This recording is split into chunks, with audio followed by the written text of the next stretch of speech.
guys, it's Tim, and this is Wrestling Unlimited, as it's Friday, and tonight was Friday Night Smackdown. Now, as far as tonight's Friday Night Smackdown does go, I'm kind of iffy on this show. Now, I wouldn't say it was a super good show. I wouldn't say it was a crappy, horrible show or anything, but I thought it was an all right show, and just all right at best. I didn't think it was a great show. I didn't think it was, crappy or whatnot. But yeah, it was there. And we got some stuff of note. But all I'm going to say, and maybe this is the reason the show kind of felt meh, a lot of stuff got changed. Like, a lot of stuff got changed on this show. Like, what happened to Bayley?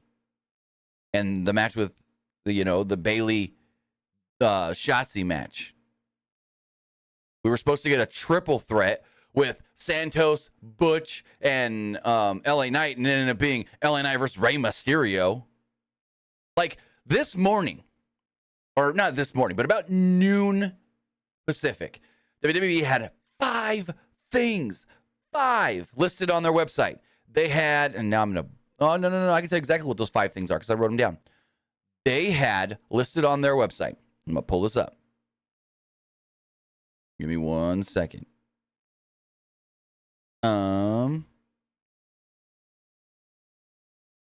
It says, the Bloodline Civil War story begins. We had the women's tag title unification match, which we got. Bayley versus Shotzi with Bayley's title shot on the line. Cameron Grimes versus Baron Corbin. And then the triple threat with Santos, Knight, and Butch. And so much got changed where by the time SmackDown was going on the air, all the website said was Usos are on the show, Rey Mysterio versus LA Knight. Everything else gone, missing, scrapped. So I don't know really what happened, but maybe that's why the show didn't feel so great. And it was just their show because so much got changed. And I saw that Fightful reported something on this. So let's go to their Patreon and read exactly what they wrote, because I haven't written this at all, or read this at all. So Fightful writes, SmackDown is not excluded for heavy changes. Most of WWE SmackDown's script was changed ahead of the Friday show on June 23rd.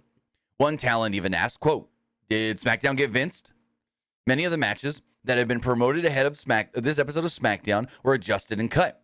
And there were significant changes to the version of the show that existed Friday morning. We can't confirm Worked Wrestling's recent tweet stating that several talent were frustrated by all the changes. This was the case for the start of Raw the prior Monday as well. The originally planned LA Knight triple threat match was changed to a singles match, and a previously unplanned Charlotte Flair match was added to the card, which we eventually learned was Charlotte and Lacey Evans. Also, Bayley vs. Shotzi was scrapped after Bayley was in town and did local media for the show. We'll post more about the changes when we learn them. So they haven't posted an update on this at all, but that's what Fightful's reporting. A bunch of changes were made. Don't know why the changes were made. Things were added. Things were taken away. So, yeah. I just like the line where it's, did SmackDown get Vinced? Because, Vince likes to remotely change things. And if this was a Vince call, this may be one of the most widely done changes, I guess you could say, that Vince has done in a while. Probably since that, like, a Raw after Mania. So we'll see what comes of it. I'm, again, not saying it was a horrible show. Can't call it great, though. So, yeah. With that, guys, I want to say thank you if you're joining me here live. Twitch.tv/PWU Unlimited. YouTube.com/Pro Wrestling Unlimited. And podcast services all around the globe like Stitcher, Spotify, Google Pod, Apple Pod, Anchor, iHeartRadio, and so much more. Remember, if you are watching live on Twitch, you can help us out a couple of different ways. You can either help us out by hitting that donate button down below or by donating Twitch bits in the live chat. Also, remember, you can help us out by subscribing to the channel one of 2 different ways.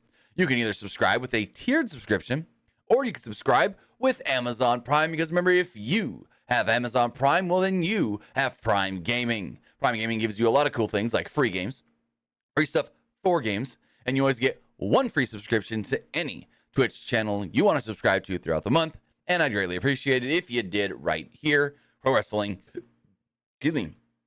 Unlimited. I mean, give me that tier 1 subscription, just like Esports Gaming Rules 316 did today at 14 months. They stated, hope Ospreay beats Omega at AEW Cross and JPW 2023, and he shows up at Money in the Bank 2020. Yeah, okay. What are we doing here, Esports Gaming? What are we doing here, Esports Gaming? I don't even know if I can read the rest of this. Because it's just so... What? Huh? Hope Omega shows up at Money in the Bank. You ever heard of a contract, bud? Like, hopefully this doesn't come off rude, but hey, he's under contract till early 2024. Can't go to WWE. I mean, unless Tony Khan agrees to it, and we all know that ain't fucking happening. Also, Jordan, Blue Prime. From that Blue Raspberry Prime. My roommate had a bunch in the fridge, was like, hey, you want one? Grab one. I was like, okay, thank you. But, yeah, no. Omega ain't showing him no Money in the Bank. Thank you for the subscription, though. Really do appreciate that and all the support. But I also want to say you can support us over on YouTube by becoming a channel member. Hit that join button down below to do so. And finally, head over to the Epic Game Store. Head over to the Epic Game Store and buy something. Whether you're buying a new game, whether you're buying an old game, whether you're claiming a free game or getting bucks for Rocket League, Fortnite, Fall Guys, or, nope, not Rumbleverse. It's still a habit for some reason. Rocket League, Fortnite, or Fall Guys, use this code right here, PW Unlimited at checkout, and you will be supporting us at no extra cost. Right now, there are 2 free games up on the Epic Game Store. Idle Champions of the Forgotten Realms and The Hunter, Call of the Wild. I haven't played Idle Champions, but I have played The Hunter, and it's fun. If you like hunting games, it's fun. So go claim those free games, and when you do, put in the code PWUNLIMITED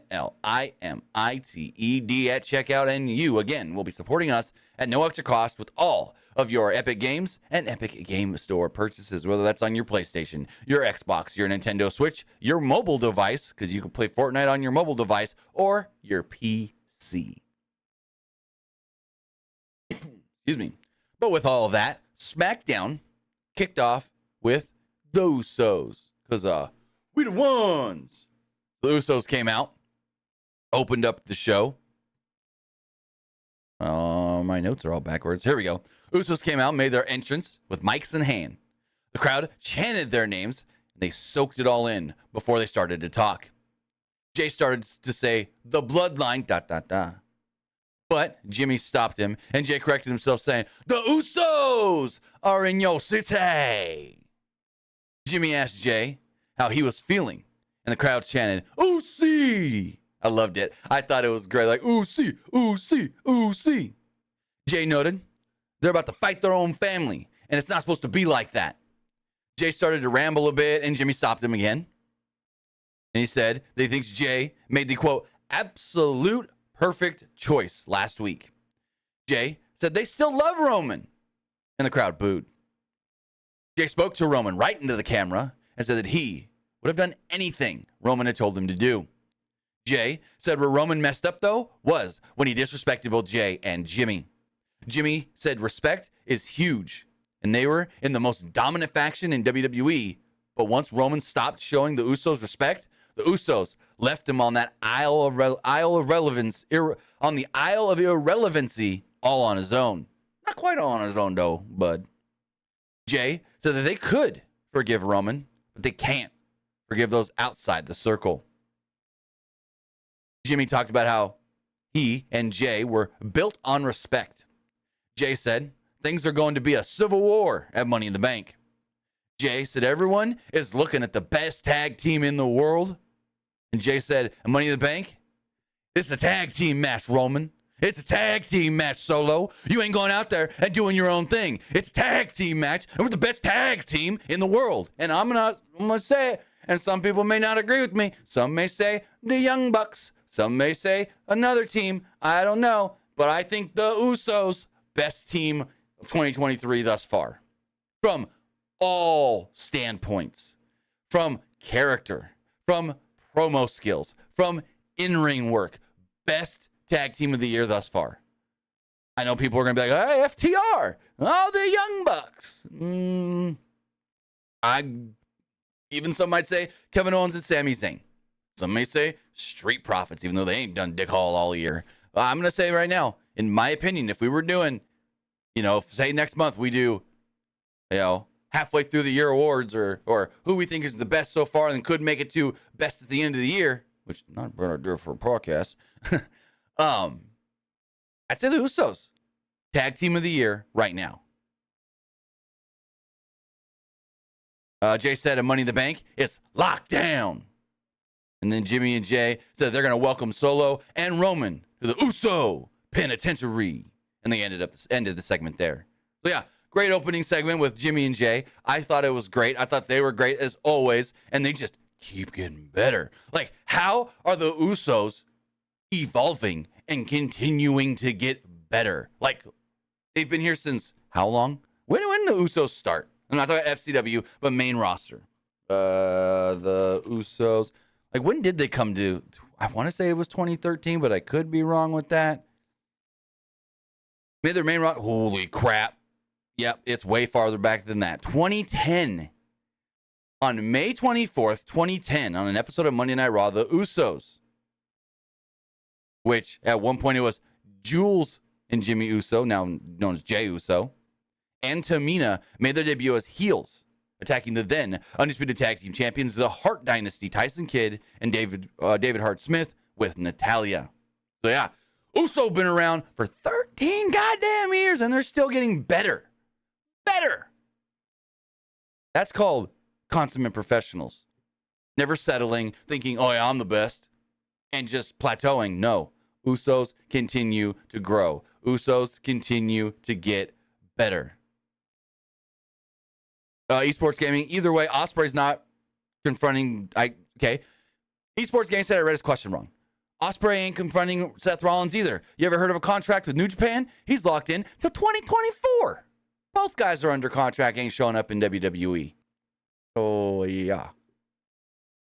Also, especially since I think Will Ospreay is beating Kenny Omega and is going to be the North America champion, so under United States champion, and he ain't going WWE with that U.S. title. So, sorry I read your question wrong, but still wrong. As we move on forward, we ended up getting LA Knight versus Rey Mysterio. The match itself went about 8.5 minutes. And I'm just like, and I knew this was changed because I saw it right before WWE went live with Smackdown. Because I went to their website just to double check if nothing else got announced. And there was this. And I was like, what? Huh? What happened? And I see the Fightful thing. Like, I just saw the tweet that said changes made and this and that. I'm like, oh, okay. So, of course, LA Knight, massive babyface. You want him to be a heel? He acts like a heel. But the fucking fans love this guy. Like, he is beloved to the fans in every city. It's not like, oh, where were they tonight? That's a good question. Where were they tonight? I don't even know. Lafayette, Louisiana. So it's not like, oh, Cajun Country loves LA Knight. No. Everywhere they go, this guy gets a big pop. Monday, I forget where they were for Raw. He walks out, LA Knight. He's just over here, yeah. Like, come on. Rocket strap this guy. Like, what did Edge and Christian used to say on their podcast? Strap the rocket to this guy or whatever? No, there was something specific they said within that phrase of rocket strap him. Maybe it was rocket strap. I don't know. But LA Knight got a huge reaction from the crowd as he came out. Bell rings. Knight had the early control over Rey. Mysterio eventually did cut Knight off with a drop kick, but Knight responded quickly with a knee to the head. Mysterio eventually fought back and landed a series of punches on Knight and hit the first part of an 619, but LA Knight caught him. LA Knight caught him on the apron. Mysterio did hit a baseball slide on to Knight, taking him to the outside as the show went to commercial break. As we come back from said commercial break, LA Knight had control with a neck breaker. Knight lifted Mysterio, but Mysterio rolled Knight into the turnbuckle.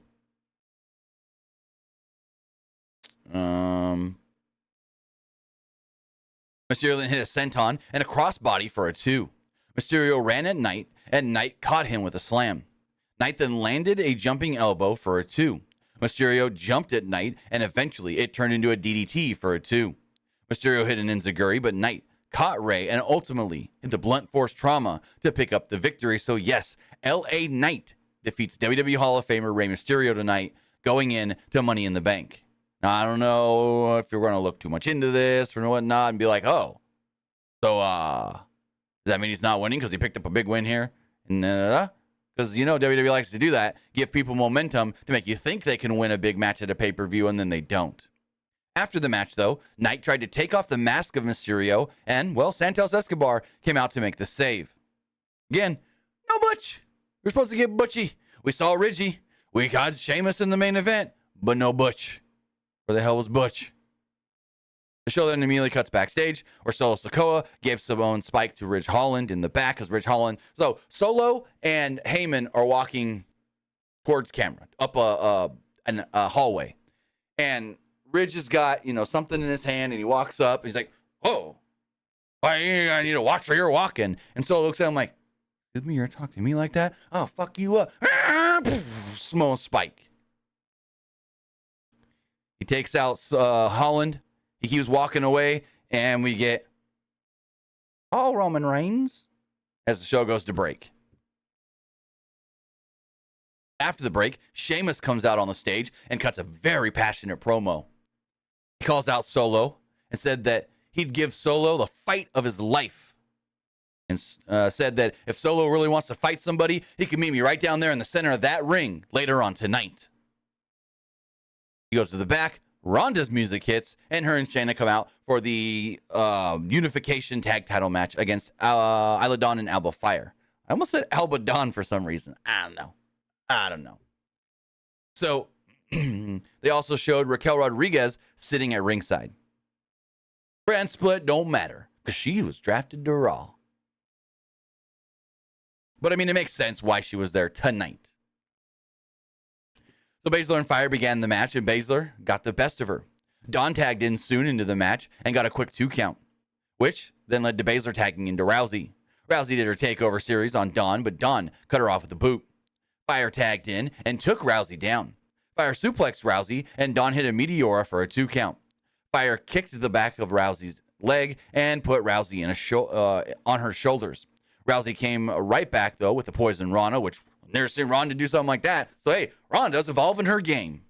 And this went to commercial break after the Poison Rana. Back from the break, Rousey was working over the ankle of Fire until Fire got out of it via an enziguri. Baszler would tag in and hit a knee strike and then got a 2 count on Fire. Fire kicked away Baszler and got the hot tag to Dawn. Dawn took down Baszler with a kick. Dawn then landed a back suplex and came off the top with a Meteora for a 2 count. Baszler sank in her finisher, but Fire came off the top to break it all up. No tap out with the Karafuda clutch. Fire then took out Rousey on the outside, and Fire tagged in. Baszler kicked Dawn, and Baszler and Rousey sank in their finishes on both Fire and Dawn to get the double tap and the very, very, very decisive victory. Like, huge. Ronda Rousey and Shayna Baszler are now the Undisputed Women's Tag Team Champions. Don't know if they're going to be carrying around both belts or not going forward. I wouldn't. I'd just carry the one each. So then after the match, Raquel got on the mic and said, or first off, Ronda grabbed a mic and said something about Raquel just walking away. And then Raquel's like, oh, no. We want a rematch. The titles that we never lost. And Shayna or Baszler, I think it was just like, we? Or maybe they said they, I don't know. She's like, we? What are you talking about? This we? And out would come the returning Liv Morgan. Yes, Liv Morgan, who was dealing with a shoulder injury since back in May, has made her big return. Didn't do anything physical tonight, but she's back. She's on TV. She's with Raquel, and they want Ronda and Shayna.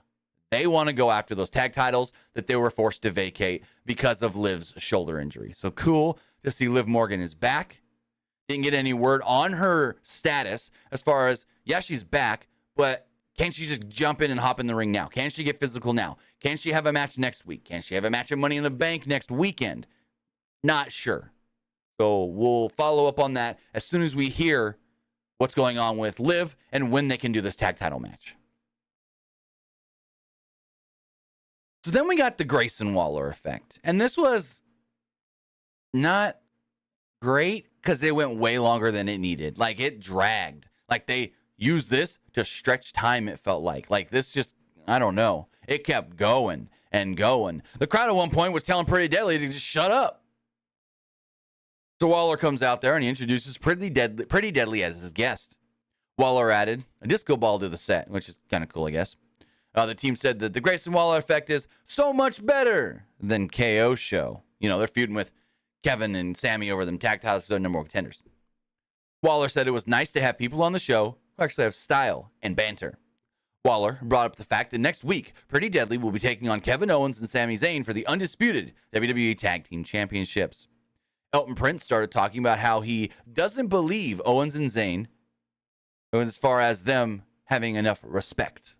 The crowd just keeps chanting, shut up. Shut up. Like, they didn't even get the what treatment. They kept getting told to shut up. Like, that's a new one. The Prince talked about how Owens and Zayn have giant egos. Prince said that Pretty Deadly, well, they're on the same page. And for the last and next 10 years, while Zayn and Owens, their egos are going to get in the way, they're going to be together and stronger than ever. Waller brought up how Pretty Deadly beat five of the best teams last week, and they kept going. Brawling Brutes beat them. Shut up. The LWO, big guys, beat them. Or no. The LWO beat them. The OC, big Bruton guys, beat them. And then this and that. And then they brought up the Street Profits, and boop, out comes Ford and Dawkins. Montez Ford yelled, hey, we got a tag match coming up, and we want the smoke. We got Pretty Deadly versus the Street Profits once they cleared out the ring after the break. This match itself in almost 9 minutes. And, oh, man, what are they doing with the Street Profits? The Street Profits are just another... Street Profits went from, like, one of the best teams in the world and one of the best teams in the WWE and just doing great things every week to, oh, someone needs to get beat in the tag division? The Street Profits. The Street Profits can get beat. Like, why couldn't this have been Hit Row? Why couldn't this have been Legado the LWO? Why couldn't this have been, any other freaking team? But the Street Profits just keep getting beat and just looking like goobers. Montez Ford and Kit Wilson began the match, and Ford took control with a headlock before tagging in Dawkins, and Pretty Deadly quickly got the upper hand, though. Prince tagged in and worked over Dawkins with some strikes. Prince came off the second rope, and Dawkins caught him with a punch. Ford tagged in and chopped the hell out of Prince. Ford took Prince's shirt off and put it on himself before the Profits took out Pretty Deadly, who were on the outside, and they hit tandem splashes. After a commercial break, Wilson was in control, working over Ford inside the ring. The two came off the top with Ford getting the best of it. Ford got a hot tag and to Dawkins, and Dawkins cleaned house. Dawkins landed a double underhook slam and got a 2 off of it. Ford tagged back in, and Dawkins shoulder blocked Prince into Ford, who pinned Prince, or tried to pin Prince for a 2. Ford slammed Prince and tagged Dawkins back in. Profit set it for something, but Kit Wilson broke it all up, and then Prince just rolled up Dawkins. Bump, up, 1, 2, 3, picked up the win, with a little help from the ropes, of course. Heels got to cheat. So, yeah, there we go. 3 Profits to get beat. And I get what you're going to say. Well, they looked strong. It was a flash pin. They just rolled them in the end. They still looked good. Yeah, but they're still getting beat every god dang freaking week. Come on. I like the Street Profits. They need to do something with the Street Profits. Not just use them as, oh, they're an established tag team that if a team beats them, it's actually a big deal. That's what you're supposed to think. That's what you're supposed to freaking think. Well, then we had a 2.5-minute match with Charlotte Flair against Lacey Evans. Yeah, this was basically a 2.5-minute squash. 2 lock up. Evans pulled Charlotte's hair, but Charlotte responded with a shoulder block before stepping over her while Evans just laid there. Charlotte hit Evans with some chops. Evans fought back by whipping Charlotte to the ground via her hair. Evans then went to the second rope to demand the crowd salute her. Salute her. And, Charlotte then mocked her and suplexed her. Charlotte then hit a big boot, sank in the figure eight, and there we go. Charlotte picks up the win. And then, match ends. Charlotte still got the figure eight on, and she's just sitting there, holding it. And of course, because she's waiting for Asuka's cue, Asuka runs in, kicks Charlotte right in the tit, and Charlotte falls down. Asuka then jumps on her and just starts wailing, just throwing random wild punches. Asuka's shoes go off. Her shoes come off. She grabs one of the shoes, and she just throws it at Charlotte while Charlotte's laying there. Asuka's just going crazy. Asuka's going wild. This is kind of weird because Asuka was just losing it for a second. I don't get it. I get Asuka's supposed to be that crazy, wild, whatever she's supposed to be. But this was a little different. This is more like she wasn't given direction or didn't know exactly what to do. So she just kept going crazy maybe until she was given the cue of, all right, we're done, cut. Like a ref maybe gave her a cue of, keep going. All right, take it home. So, I don't know.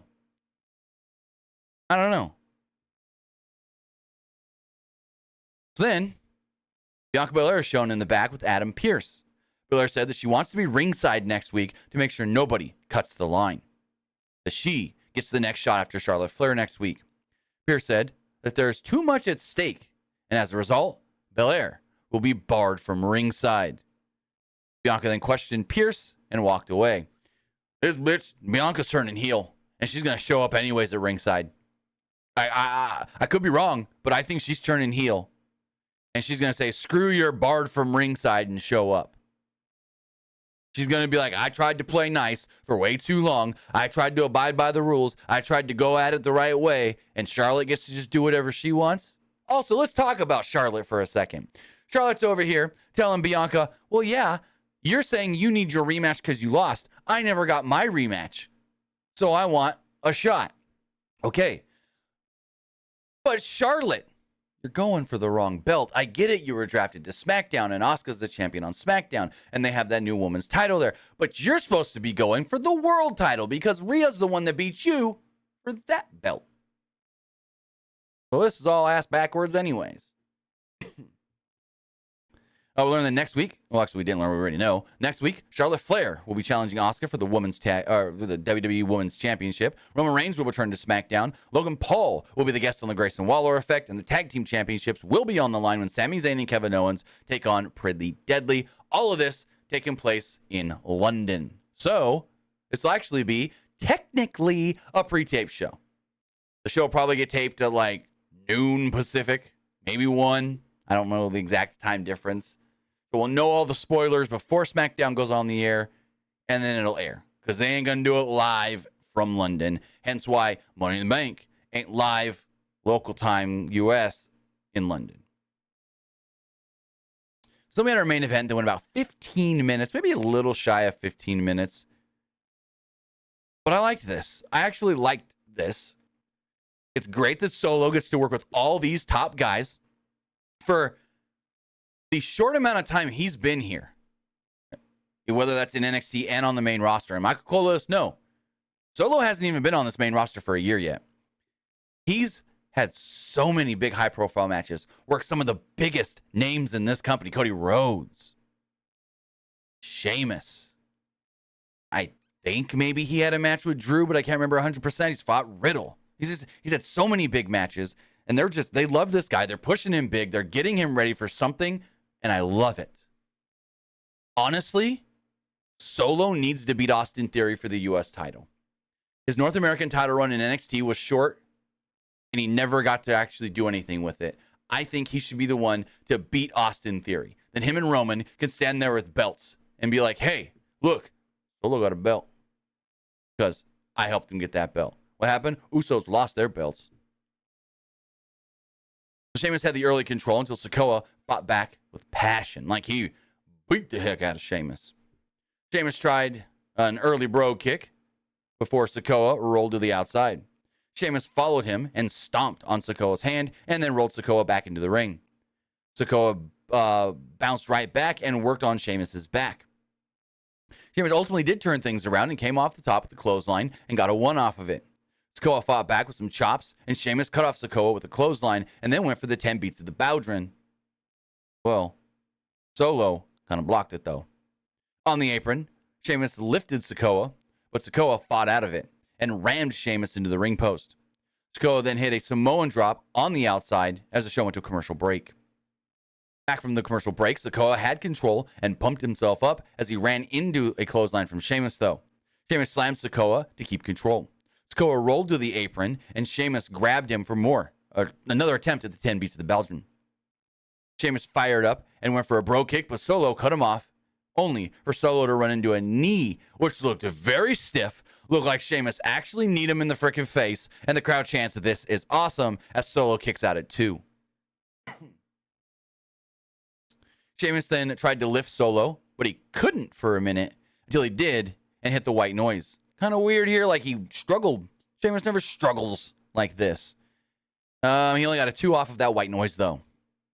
Sheamus then set up for the Celtic Cross, and Solo fought out of it and hit a Samoan spike, which took Sheamus to the outside.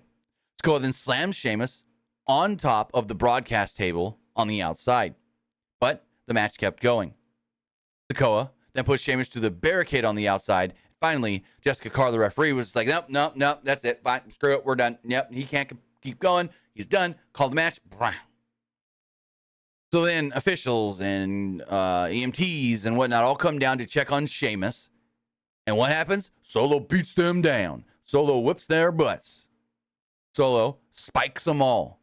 The Usos music then hits as they come down to the ring. Big brothers coming to get little brother. They hit Solo with super kicks. The Usos then stare down old OG Paul Heyman. And they hit Solo with another set of double super kicks. The Usos then hit Sikoa with the Usos splash, one from each corner. And that's how the show went off the air. Big brother's got to teach little brother a lesson. Hey, we're coming for you and Money in the Bank. Now, I like that Solo is still with Roman. Roman can't just be by himself. Roman's got to have somebody. And Solo is great with Roman. Solo is also great as the representative of the bloodline with Heyman there. It gives him so much credibility when he's coming down to the ring for his match and he's got frickin' Heyman by his side. It just tells us that this is a big name guy. This guy is important. This guy means something. He's not just the Usos' little brother. He's not just Rikishi's kid. He's not just another guy we called up last year from NXT. No. This guy is in one of the best storylines WWE's done in a long time. This guy is part of the bloodline. This guy is loyal to Roman Reigns despite his real brothers not being loyal anymore. And he's got the wise man, Paul Heyman. So, I thought the main event segment and all that, and the Usos, bloodline stuff, good as always. They had Sheamus in there this week. Great person for Solo to work with. And just, like I said, keep giving Solo big names, and Solo's going to keep getting better, and Solo's freaking great. So with that, I thought SmackDown was all right as a whole, but we did have some good things. But with that, that's what I thought of the show. Now it's time to hear what you guys thought of tonight's Friday Night SmackDown. Forgot to do the Twitch poll. Really do apologize for that one. But let's refresh the other polls and see what we got. What? The YouTube live poll didn't go either. All right. So we only have the Twitch community, the YouTube community poll, and I see why it didn't go live. Okay, that makes sense then. I think I clicked it, but then I also clicked refresh as soon as the stream started, and it didn't give the poll enough time to post before it refreshed itself. Okay, I messed that one up. I just forgot to do the Twitch one. As far as the Twitter poll does go, the Twitter poll. Wow. I haven't seen this before. 33% liked SmackDown. 33% thought it was just all right. 33% didn't like SmackDown. Jeez, I haven't had one of my polls do that before. And I guess, we put these polls at 24 hours, still 22 hours left. It's going to fluctuate up and down and stuff. But when we read them, I've never seen 33s all the way. Let's see what the YouTube poll is. Way different. Way different. 68% liked the show. 23% thought it was just all right. And 9% didn't like SmackDown. Reading some of the comments here. This one says 8 out of 10. Glad to see Liv back. It says decent show. Solo and poor Unholy Union. Unholy Union should have... Okay. What? This person says it was just okay. This person says I liked it. This person says SmackDown got Vince. This person says woman tag stuff was dumb. And then this person said out of the bloodline stuff, terrible, very mid. But yeah, now we keep on keeping on. Tomorrow night, we're reviewing Collision. Sunday night, we're reviewing AEW Cross NJPW Forbidden Door. Monday morning, wrestling wrap up. Monday evening, back Monday Night Raw. So we got you with live podcast content over the next 3 days with, again, Collision, Forbidden Door, wrestling wrap up, and Raw on Monday. So with that, guys, I want to say thank you for joining me here. Thank you for watching twitch.tv/PW Unlimited, youtube.com/Pro Wrestling Unlimited, and podcast services all around the globe like Stitcher, Spotify, Google Pod, Apple Pod, Anchor, iHeartRadio, and so much more. With that, guys, have a great rest of your night. Have a great weekend. If I don't see you back here in my live chat over the weekend, we'll see you next time. Have a good one, guys.